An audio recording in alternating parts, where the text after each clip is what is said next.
Mike in here, my guest. I met Mike through the Jason. I think Jason V might have posted like the fan show because they usually do the Sunday morning shit show. I guess they couldn't do it on a Sunday, so the fans got together, and then I found Mike on there, and I got in touch with him, and we're gonna talk some music about him, all his cool stories he has, and gonna invite him right now. Oh shit, he's here. Yo. Hey, what's going on, man? Not much. This is cool. Make sure my volume up. Sorry about the last minute Instagram thing, but no, that works. No, I always kind of wanted to try one of these too. Anyway, so now's the time. yeah. I did like an little introduction, but What's that? I did like a little introduction. Yeah. Oh, my buddy Joe from New York is in the room right now. Chef Joe. Cool. Oh, wow, we're getting a whole party here. Yeah, a whole 4 people. Yeah, that's cool. That's all right. No, it's all good. Our show today consisted of 4 people that was pretty much just people that were chatting. That was fun. We'll get into that too. We'll promote that and we'll talk about it and all that fun stuff. Yeah. So you steer the conversation, man. Wherever you want to go. Yeah. Well, yeah, like the whole we talked, but like the whole reason I wanted to do this, have you on a little show here, because got a lot of cool stuff. And one thing that immediately made me want to do was when a couple weeks ago when you guys, I think it's the first one you guys did, is the Jasons do the Sunday morning shit show. I don't get the story right, but the one weekend they couldn't do it, so you guys got together. You and Pumpkin and Dak, right? Dak Taylor. We were like, what the fuck are we gonna do on Sundays now? So we decided to. It wasn't my idea. It was PumpkinGuts' idea, right. And she was like, do you want to do like, she put it up in the chat like we should do a fan show, and we went and we did it, and it was really good. Like we had a good time. It's just bullshitting because we're all in different states. Dak is in Texas, I believe. Pumpkin is in Kentucky. Mm-hmm. And I'm in Indiana, so it was like, all over the place. Let's fucking do it. And because honestly, for the Sunday morning shit show, like we all look forward to it.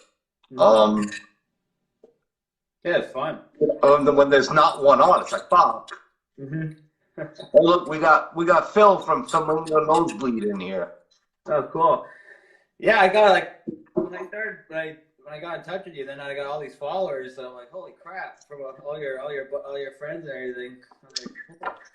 Thanks to everybody for following. It's weird. I was like, why the fuck do people want to talk to me?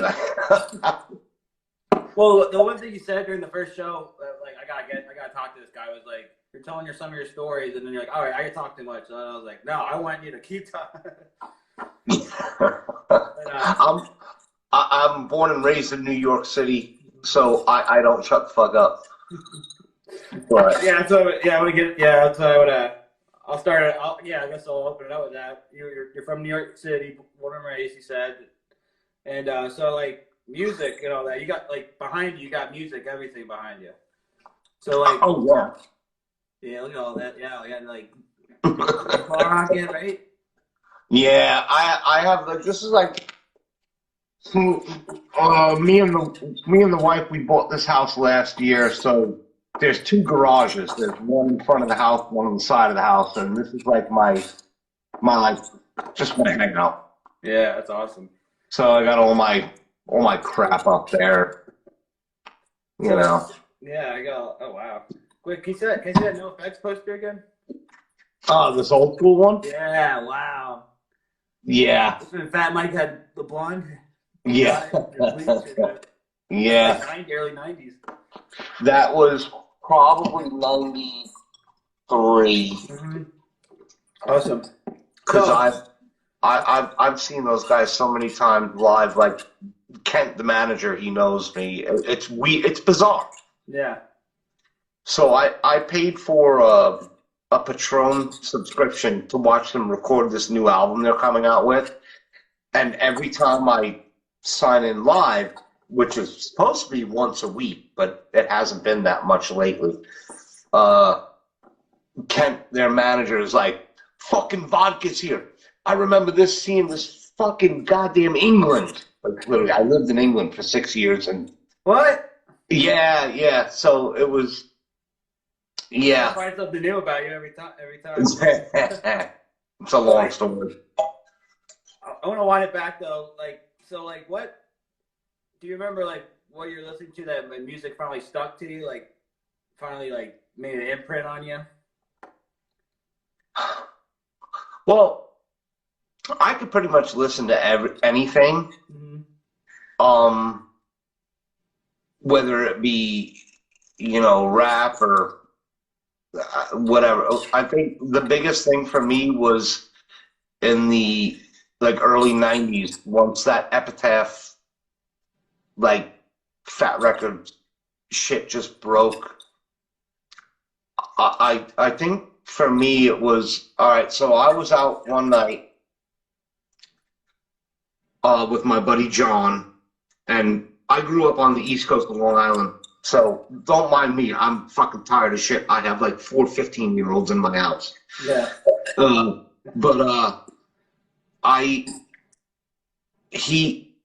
we were up doing shit all night, and I went home. I had just moved back into my mom's house because I moved out of there when I was 17. I moved back in at the age of 20, and I turn on my TV in my room, and I'm surfing through the channels, and I'm like doing one of those, and there's a local channel that was playing surf videos with music in the background, and I'm like, I've never heard a drummer playing so fast in my fucking life. And it turned out it was no different than MTV back when they had the little artist, this, that, the other thing. It was fucking Pennywise. Oh, okay. Nice. I was like, that shit fucking blew me away. So the next day I went to the record store. I went to The Wall. That was what it was called back then. And I bought that first Pennywise CD, and they said next to it, if you like this, you might like this. And if you like this, you might like this. So I just went down the line grabbing every CD. And that was it. To this day, I'm still stuck in that 90s Fat Records Epitaph. I mean, I do listen to other things, but still. I miss those. Like, if you like this band, for fans of, and then well, what the fuck is that band? And then I miss those days. I just caught the end of it when I was getting into music. Yeah, it was because back then, I mean, what were we listening to? We were listening to fucking Nirvana. Mm-hmm. And fucking metal. Yeah. I always have my love for old school thrash. Right. I will always listen to that. My wife hates when I put it on, but No, not a fan. I'm like, yeah. Well, deal with it for a little while, Were you going to metal shows in the beginning, before when you started going out to shows? I started going to shows with my older stepbrother.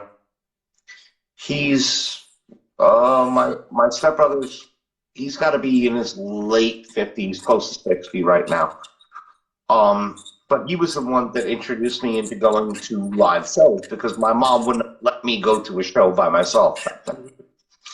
And the first time I did go to a show by myself, I got arrested. It's a whole different story. Oh man. Your first show? Dang. Yeah, my first show I went to by myself, I got arrested. And I wasn't even doing anything. I was just like wrong place, wrong time kind of deal. Okay. I'll get into that. But what we did was, my stepbrother took me to go see, my first concert was Motley Crue, and it was Shout at the Devil tour in a small, danky place with Hanoi Rocks. Before the drummer died. Yes, because Wow. Vince Neil, Yeah, right. they got into a car accident. Yeah. And then like 3 months later, I'm seeing Van Halen at Maxwell Coliseum on Long Island. Like it was wild. Mm-hmm. And then he took me my third. My third was probably what kind of steered me to go a different way. He took me to go see Metallica opening up the Ozzy. Oh, cool. Wow. So I was able to see Cliff Burton live. Wow. And then I just, you meet friends, they influence you a little bit. And that's when I went like to the Misfits and, Sex Pistols and everything else. It was, that's pretty much the way it steered me. It was probably my stepbrother. Okay. Because he's cool as shit. I mean, he's a pain in my ass, but Supposed to be, right? oh yeah. That's awesome. So okay, so from metal and then at the past and stuff, and you heard Pennywise and all that, and then got into the fat bands and all that. Okay, wow. And you see, Yeah. I think you mentioned you saw Nirvana, right? City Life? I saw Nirvana right towards the end. It was Rosen Ballroom. I think it was '93. And like me and my buddy Jay and my buddy Pete were the first 5 people in line. Representatives from MTV came down and they were like, "Hey, do you wanna, we're gonna have a acoustic show tomorrow. Do you want to go?" And I'm like, "Yeah." So they put me on the guest list. I was the only one out of my 3 friends my other 2 friends that was able to go. Because my boss, I took the day off for that concert at Rosen Ballroom. I called my boss on a payphone because there was no cell phones back then, and said, "I ain't coming to work tomorrow either." He was like, "Fuck you, you're fucking me." I worked in construction. I'm like, "Get out of here." I didn't care. But yeah, I went the next day to the Unplugged, and it was quite an experience. Oh, for sure. I think both shows were quite an experience, because they were just fucking intense live. They sounded better than their album was. There's not too many bands. Well, I can't say that. There's a lot of bands nowadays that they sound better live than on their album. But this shit was like in your ears, in your face, just fucking blowing your shit out. Wow. Did you tell that it was something was up with Kurt or anything? Just from the MTV or the live show? After the Rosen Ballroom show, me and my buddy Jay and my buddy Pete, we went to the bar. And Dave Grohl came up to the bar, and so did Kurt, and we were sat there having a beer with all 3 of them. And they just hanging.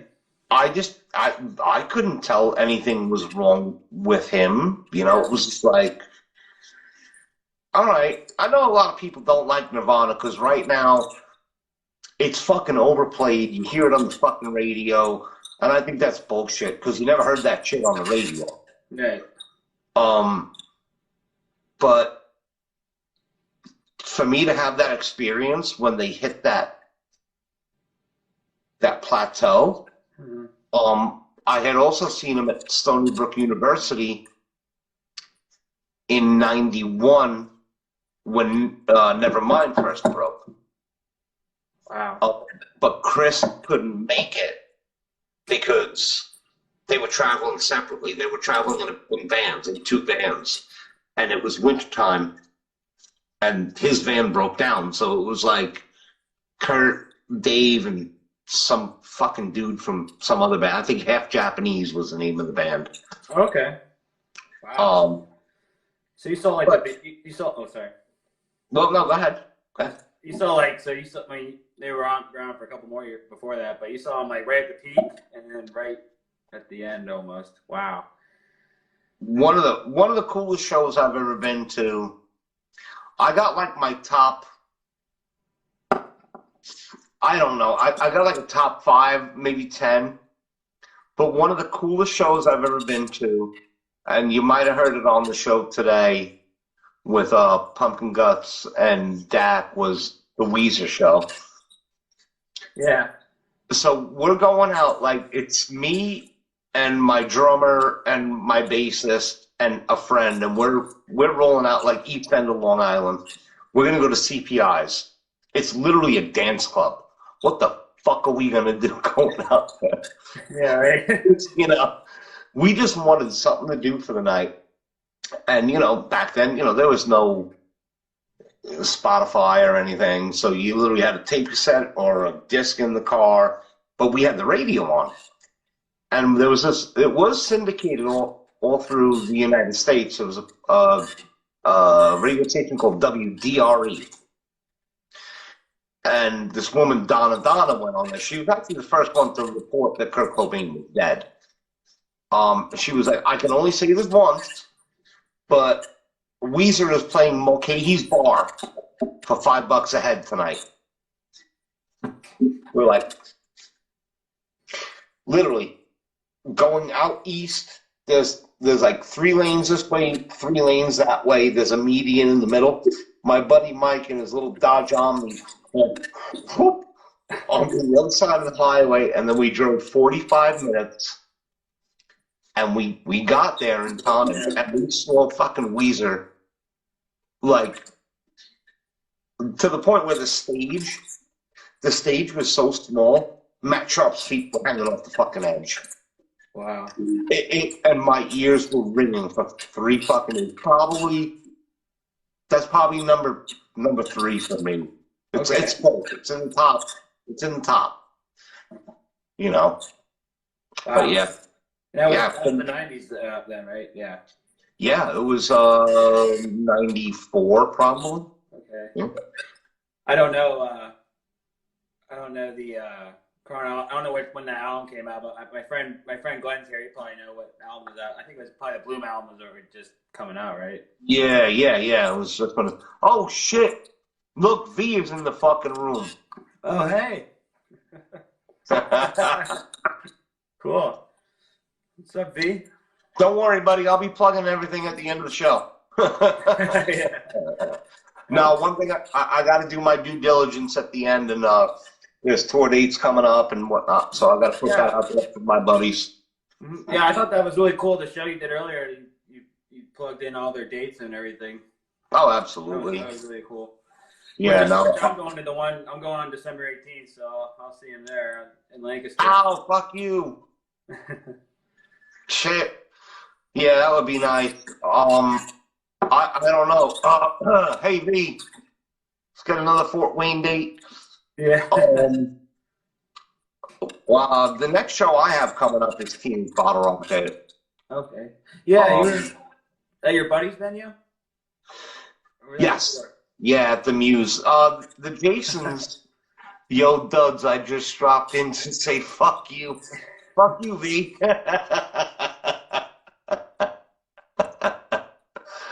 I love it. I saw him live in 2018 at the Voltage Lounge, and they had that "I Don't Want to Be an Asshole." Where are my shirts, V? That's my buddy. I was gonna say that too. Right? I know they got Jason. They had that joke on their YouTube channel that they're the merch was fading away or whatever. And I had my Jason shirt on. I was like, dude, the shit's fading away or whatever. It's always a good time going to see the Jasons. I knew about them back in the day, and then V's going to be really mad at me. But I really didn't listen to them. My wife is the one that really got me into them. and she knew 3D pretty well, and that's how like it progressed. Like, so the first time I saw the Jasons live was opening for Teenage Bottle Rocket. Yeah, that's awesome. I remember you telling me. And they were fucking great. So you ever have that like feeling where there's somebody behind you?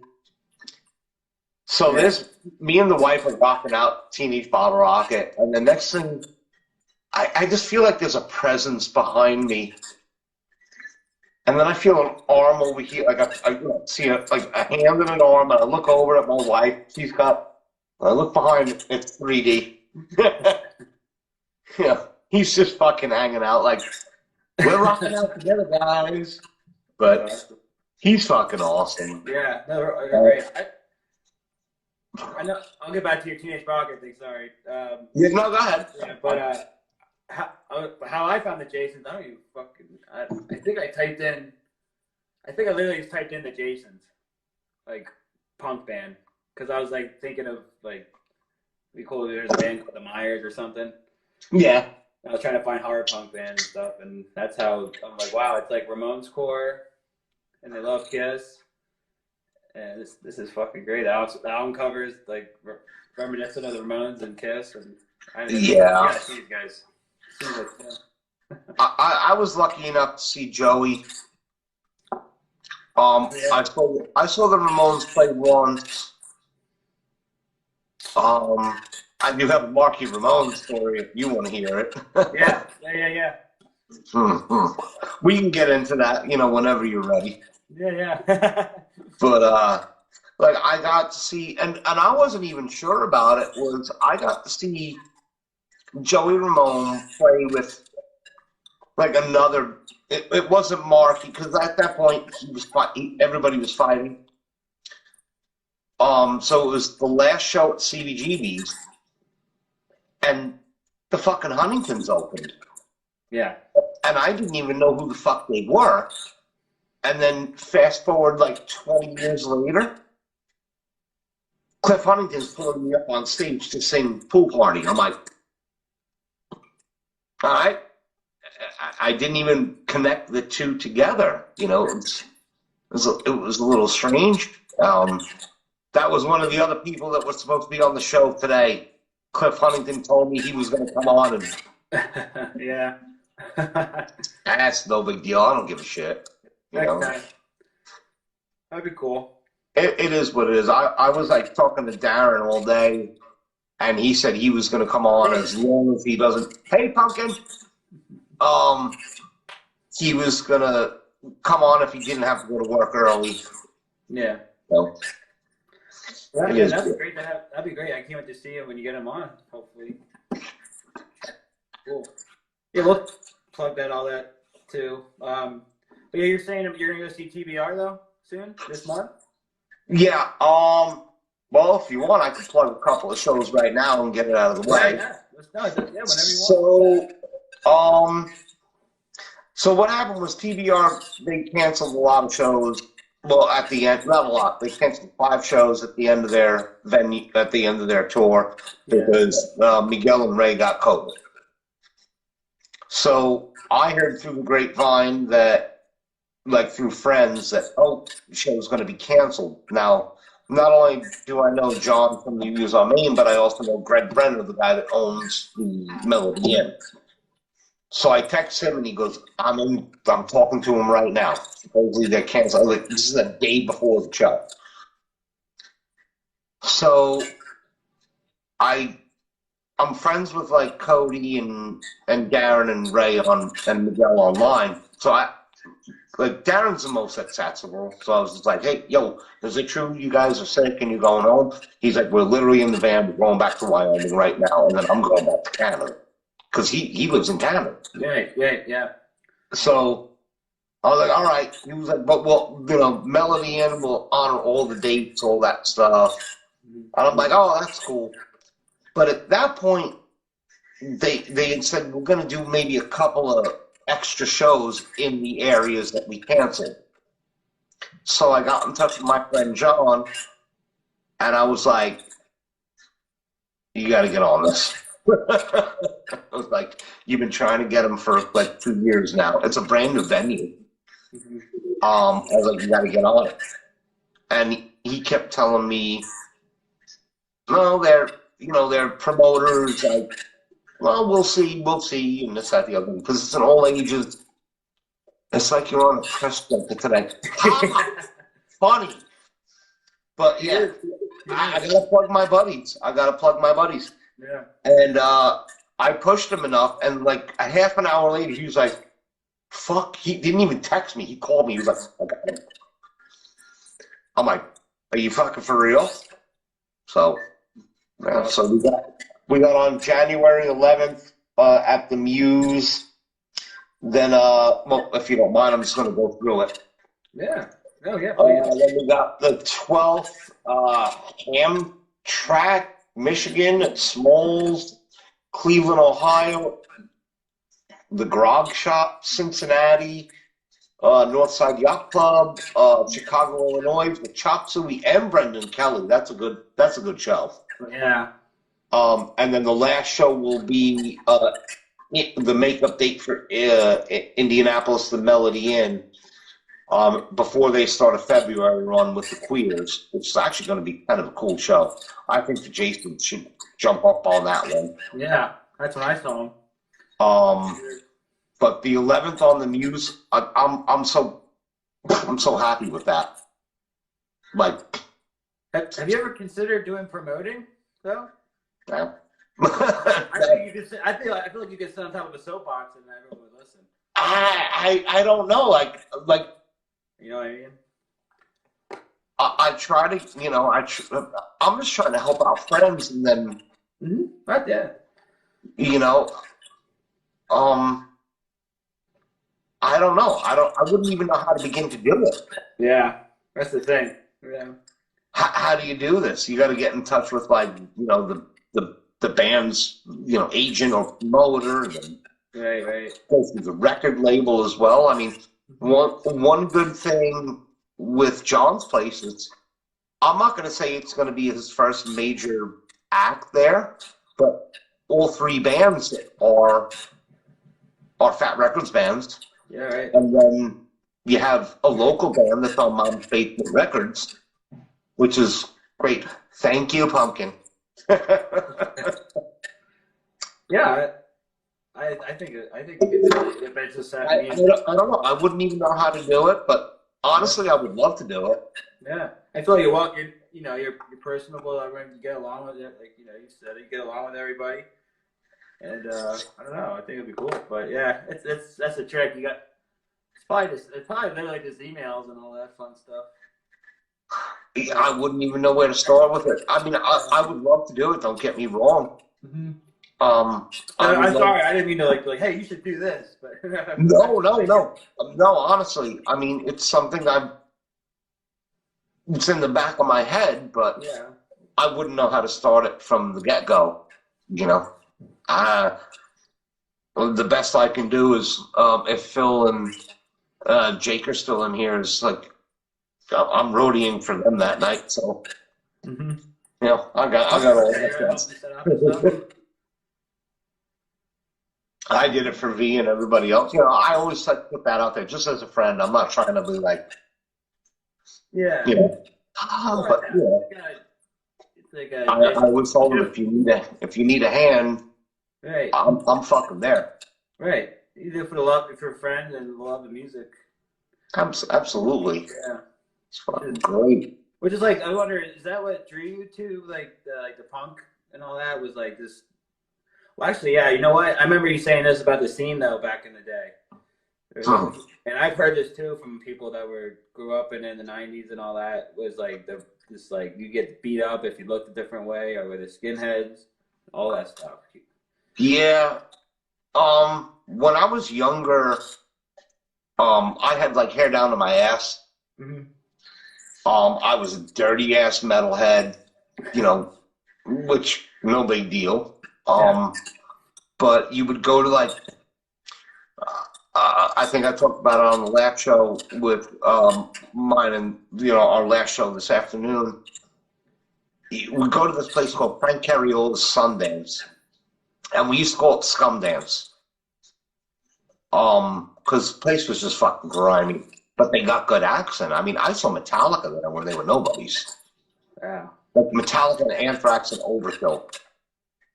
We went to an Overkill show, and the night, that same, they did like double shows. It was like a matinee and then a later show at night. And the Skinheads just stuck around just to beat the shit out of us for no reason. I don't get that. Like, I never got it. And here's like, 80-pound Mike seeing my buddy getting jumped by skinheads in the pit, and I literally jumped off somebody's back like this. I cracked this fuck right in the back of his head. Was that like every show? No, not really. Yeah. But sometimes, it depended on where you went. Yeah, right. New York was like that melting pot of just assholes. We were always the ones that got along with everybody, and it was just fucking. It was like a weird time. Mm-hmm. It was. I really can't even explain it. I don't know where it came from. You're at a show, you're trying to have a good time. Next thing you know, you get the ass handed to you because you have long hair. Yeah. Come on. Do you have PumpkinGuts music? Do you have? I have tons of. Yeah, I mean, most of it's around my walls, but I have like a whole locker full of like old tickets and whatnot. I even actually have. I got one hanging up there when I saw No Effects at the O2 Academy in London. Ben, you're living in England. Yep. Wow. Yep. I have tons of shit. I got like one of the other ones I just put up the other day was a backstage thing from the Misfits. I got to meet like Doyle and sick. And Jerry. That was fucking wild. And that was only. Sorry. What's that? On the Misfits reunion? Yeah. Wow. Yeah, the first reunion. So it was everybody. It was pretty wild because the guitarist in my band at that time, his dad knew Jerry Only. Jerry Only's boat was docked in my guitarist's dad's boatyard in Brooklyn. Jeez. So he's like, dude, you want to go see the Misfits? I'm like, no.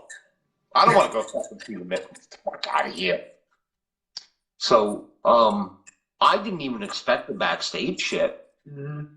But, yeah, literally, he picked me up. We actually didn't even drive. Like, this kid was so filthy rich.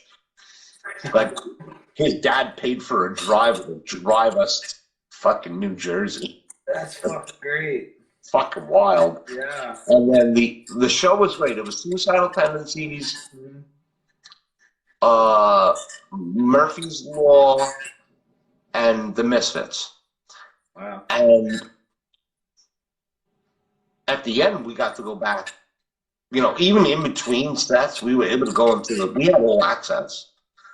It was pretty cool. So we go up to this like loft in it was an arena stadium. It was at PNC Art Center somewhere Prudential Center in New Jersey.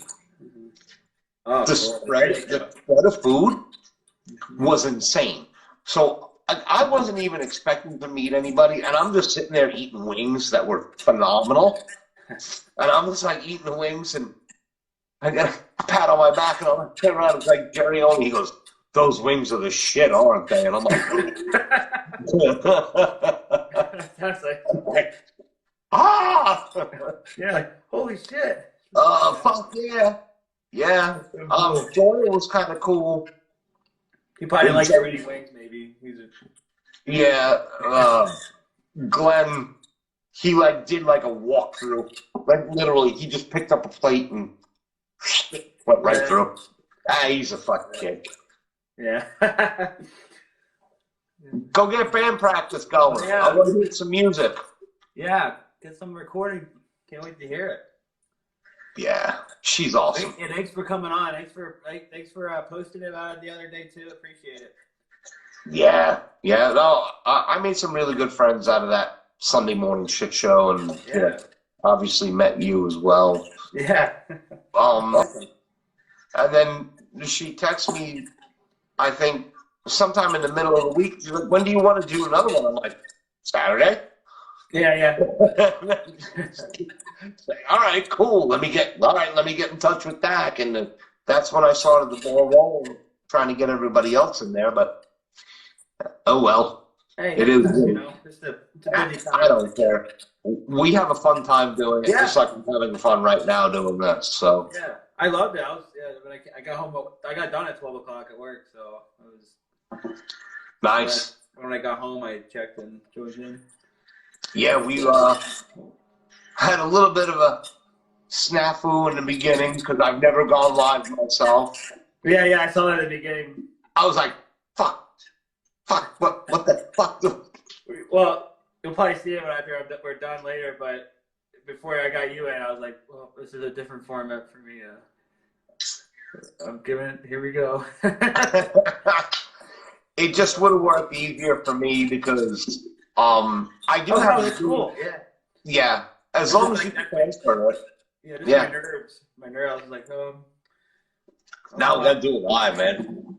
Live is the best. I love it because I like so much shit can go wrong. It's no different than playing in a band. Right? Yeah. Right. Yeah, well, I fucked that one up. Let's start over. Yeah, because when you were saying to go live, I was like, oh, fuck. And I'm like, yeah, you know what? I need to do that. So this is cool, yeah. No, I appreciate it. You were pretty much accommodating me, so. Yeah, man. Yeah. What are we going to do? Of course. Speaking of Misfits, I want to say, I got like you can't see it, maybe a little drum head. I have a bunch of Misfit stuff, but I'll try to show you. This drum head was painted by the one drummer, Joey Image from the Misfits back in the 70s. Oh, shit. They painted it. He passed away now, but yeah. He wrote on the back, "To me, my fiance." Oh, man, that's awesome. Yeah. So. Well, I can show you. We're gonna be walking around here. Yeah, sure. Yeah, that's what we're doing. Whatever you want. I wanted to see your stuff anyway. I was gonna ask you if you could go around. Here is my backstage pass, and that's yeah. These are all set list stuff here. Wow. Okay. Oh, and of course. Is that Fred Durst? That's fucking Fred Durst. Oh my God! Fuck yeah! I was in the Nookie video. Were you? Yeah, I was there. Yeah. My buddy Mike was like, "Yo, there's a casting call for a video for Limp Bizkit." I'm like, "Who the fuck is Limp Bizkit?" I didn't even know who the fuck they were. Yeah. But I went, and I had a fucking blast. Oh yeah. Wait, I got. Or the Noogie, whatever. Yeah. Okay. That looks like 2009. Yep. And then I got a drum head too. Whoa. What's can't read backwards. Charlie Benante, Anthrax. Oh wow, cool. Yeah. He literally gave that to me when we were talking about a show at L'Amour's with Typo Negative. Oh, and he gifted it to me. This was only like a year ago. He literally sent it to my house. Like, dude, I remember that show. This was so cool. This, that, the other thing. And he literally was like, "Give me your address. I got a present for you."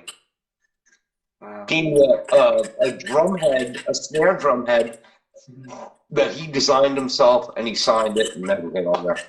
That's fucking awesome.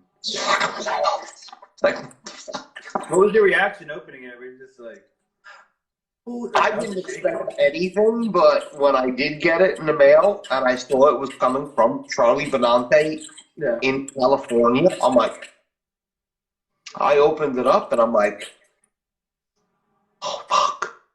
Like, I ran in the door. I was like, to my wife, I'm like, look at this. My wife isn't the same music that I am, but she doesn't get giddy like I do. I'm like, ah! Yeah, that's how I am. Like, I fall down the rabbit holes and all that fun stuff. And, do you hear the sirens? What's that? Do you hear the sirens behind me? No, I actually don't. Okay, cool. They've been going off the past like 10 minutes. I keep forgetting to ask if you can hear them or not. I don't know what's going on. I think the town's burned down. You better go outside and take a look at your neighbor's house. Jesus. I think it's the Santa Claus parade. Oh, now I can hear it.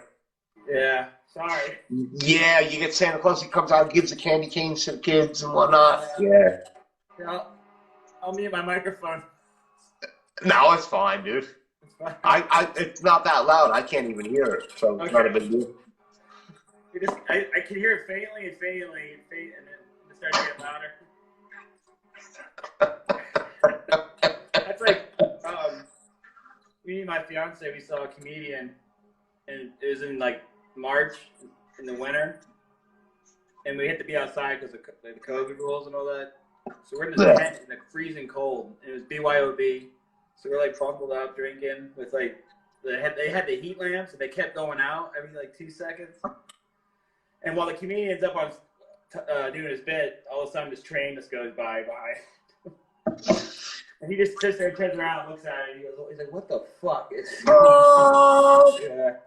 that's what kind of reminded me of just now.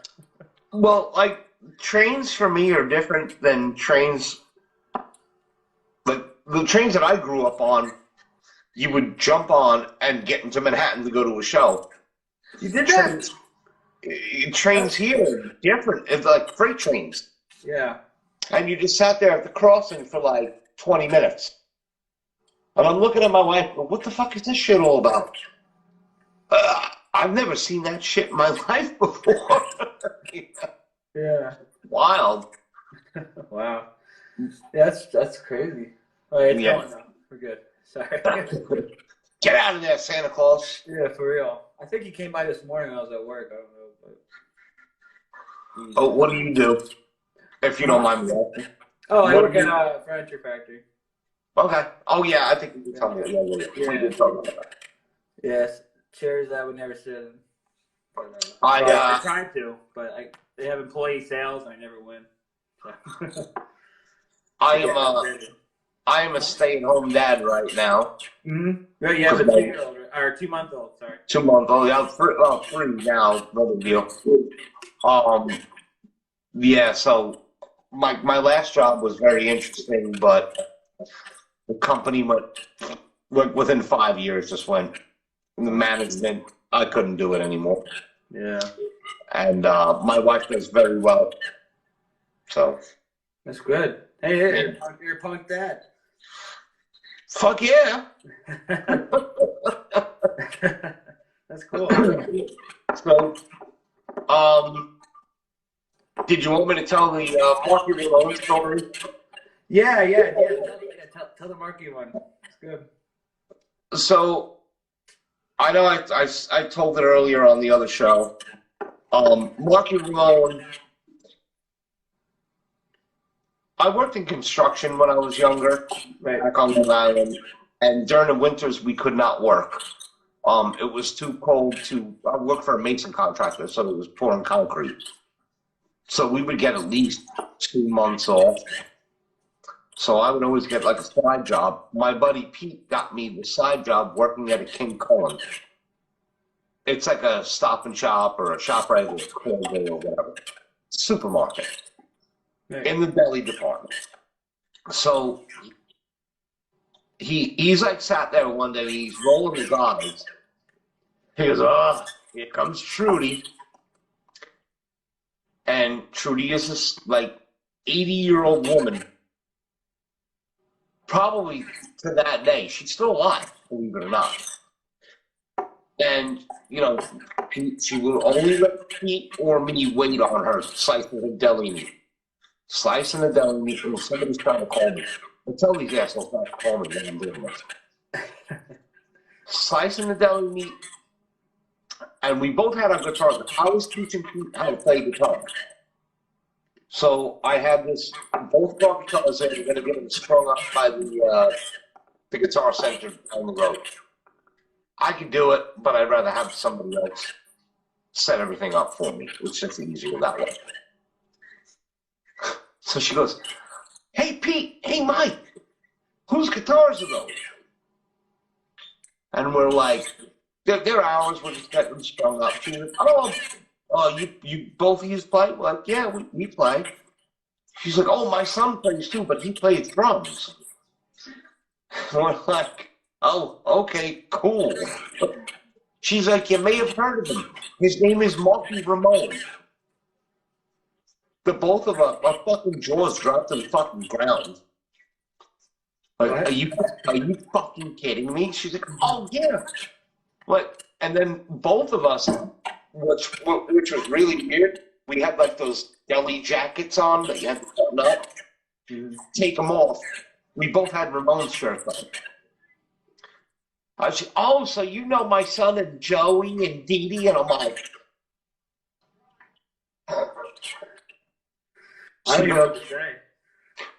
she goes, she goes, the reason why I'm getting more cold cuts today is because I'm having Marky over tomorrow for lunch. She goes, I'll bring him in here for you guys to meet him tomorrow. So that night, we went home. I talked to my ex-wife. I'm like, I am fucking going to Petey's house. We're going through all our records. We're going to get everything fucking signed, like T-shirts, everything. Mm-hmm. So the day goes by. I wasn't even supposed to be working that day. I just literally was there to be there. And I'm just like, sat up like this. You know, doing nothing all day. Now on a Sunday, that shopping center would like close down at like 4:30. The deli department would be closed down. So like 3:30, we're breaking down the machines, and we're just like, crazy old fucking lady. We're breaking down the machines, we're washing everything up, and out of nowhere we just hear, yo Petey, yo Mikey. We play around. There's fucking Trudy, and there's fucking Marky Ramone. Like, what do you do in that situation? Just like, he said, we came late because we know you guys close at 4:30 on Sunday. He goes, we're going to take you down to the Chinese buffet, all you can eat. So we literally, fucking Marky Ramone and his mother took us out for dinner, wouldn't even let us pay, and signed every fucking record that we had brought. He was just like, a lot of people say Marky Ramone's a dick. Right. He was cool as shit to me. That's awesome. Yeah. You ate Chinese food with a Ramone. Fuck. In a buffet, and the food was crap. But I wasn't complaining. I'm like, oh, it was bad. Oh, it was awful. Oh man. You give me Chinese food. You give me Chinese food all day, but I do not like the buffet. I think when you order it and you bring it home, it's like a lot. It's a lot different than the buffet. Right. Okay, the buffet. Fuck the buffet. Yeah, I agree with you. I got a Chinese place right up a block. I can walk to one right now. Nice. That's crazy. That's awesome. Oh. Yeah, that was like the coolest story like I think I have ever had besides. Yeah, I met him like a couple of years ago at the Punk Rock Flea Market. Yeah, he's cool as shit. Huh? He's cool as shit. Yeah. I mean, he's getting old, so he's like a little ornery. Yeah. It was him. I think I told you the other day, but it was him and it was Greg from Circle Jerks. Yes. Because he was playing guitar for him at the time. I don't know what they were just there doing a sign-in or whatever at the flea market. Had their own. And I was talking we were walking towards Marky, and then I told you my brain was hanging upside down. I was playing over the PA, and I was like, "No, like he didn't play drums on that." You're like, yeah. Just giggling myself. I just told my fiance, like, hey, you didn't play drums on this, and we're walking towards him now. Like, I've had like other experiences, just like meeting like other bands, and especially back in the '90s, it was really weird because they really weren't accessible back then, like the way they are now. So I went to a Warped Tour one year, and it was No Use for a Name, it was Lagwagon, Pennywise, No Effect. It was every Fat Records band plus the Epitaph bands.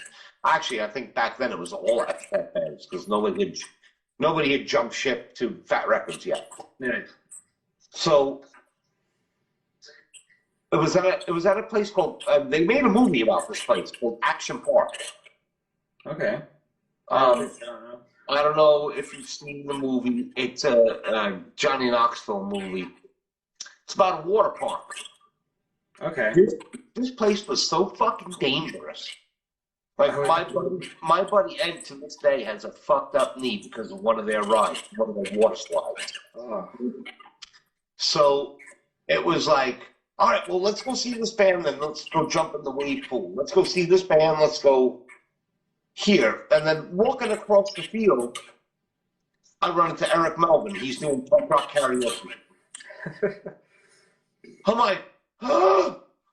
And I don't know what to say to the fucking guy. So he talked for a few minutes. He's like, I gotta get up on stage, man. I'm doing punk rock karaoke. So he did that. But then you get towards the backstage area. Action Park was a water park. So who works at water parks? Teenagers. Yeah. And this one chick walked by in a bikini, and this one dude was like, I'm going to go talk to her. This 16-year-old kid is fucking watching the backstage area where all their food and everything is. So I like did one of these. As soon as he left that gate, I was like, whoop. Nice. So now there's me, my buddy Mike, my buddy Ed, and my buddy Chris, and we're all just like flies on a wall. Like, what do we do now? What do we do? So Melvin comes up to us and he's like, how the fuck did you guys get back here? And I told him how, and he laughed his ass off. He goes, all right, Mexican food's over there. There's this over there. There's beers there. There's that. And then he goes, don't go to that table over there because it's just like Hefe's extended family. There was like 17 fucking Mexicans. Oh, wow. It was like, literally, it was his whole family. But we did go over there and say hi. Mm-hmm. And then finally, somebody came up to us and they were like, hey, you guys aren't supposed to be back here. And we had to fucking leave. But hey, we got our bellies full. We had some beers, and Melvin was like, see you guys. You're on your way out. Thank you, dude. Yeah. Wow. Yeah, just like literally sidestep. As soon as that kid followed that girl, I was like sidestep in, and I'm like looking at my friend like, yeah, let's go. And they're like, no. I'm like, get the fuck in here. That's awesome. Wow. Yeah. That was pretty good. Fuck yeah. But what's the craziest person that you met, musician, that you thought you would never ever say a word, like meet or say a word to? Wait, say that again? Sorry. Who's like the craziest, like the musician that you never thought you'd ever meet or say a word to that you met? That'll probably be Fat. Oh, yeah? Because he's like a little bitchy sometimes, but then he's really fucking cool. Mm-hmm. So when I first, besides, all right, well, the tour bus incident, that was fun. So Tramps, New York City. If anybody wants a cheap tattoo, come on our tour bus after. It was No Effects, High Standard, No Use for a Name, and Snuff. Oh, cool. And I'm a huge Snuff fan. Yeah. And I like that. What I'm gonna say is like I really don't remember that show because of what happened after the show. Mm-hmm. Yeah. So the next time I got to see Snuff was on that when I lived in England, and that was great. And I got to hang out with Duncan Redmonds, and I actually went down to Harrow Park to play ping pong with him because he loved playing ping pong. Because they have like these ping pong tables in the park. Mm-hmm. Anyway, so I got way off track there. So No, you're good. Tramps, 93. No, maybe 94, 95. Mm-hmm. Anybody wants a tattoo? Fucking people call. Uh-oh.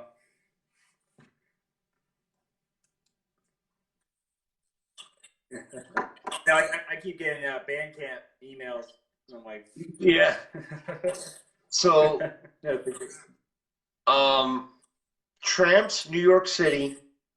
Anybody wants a cheap tattoo? Come on the bus. Knock on the door. We'll give you a cheap. I'm like, I've never had a tattoo in my life. mm-hmm. So I'm like, fuck it, I'm gonna do it. My buddy Mike's like, you're fucking crazy. He's a military guy. I'm like, fuck you. Walk up to the bus and I'm like, they fucking let me in. They were like, all right, you want a tattoo? And I'm like, yeah. They said it was a cheap or free tattoo. It's $20 as a tip to the tattoo artist. So you gotta get a no effects tattoo. Nice. And as soon as she started, Fatty brings out this fucking bowl. I have never seen so much cocaine in my life. Just gross looking at it. And I'm like, oh my God. I woke up in Pennsylvania the next day. I wasn't even on their tour bus. I was on the there was 2 buses at that time. I was on the roadie tour bus. Oh, okay, the crew. But they actually had to swing back through to go to Maine after Pennsylvania. So they literally dropped me off at the Port Authority in New York. I'm like, see you guys later. Fucking sore arm, nose blown out. I mean, yeah. I like doing it back in the day. Yeah, It was fucking like, holy shit. Mike. Yeah.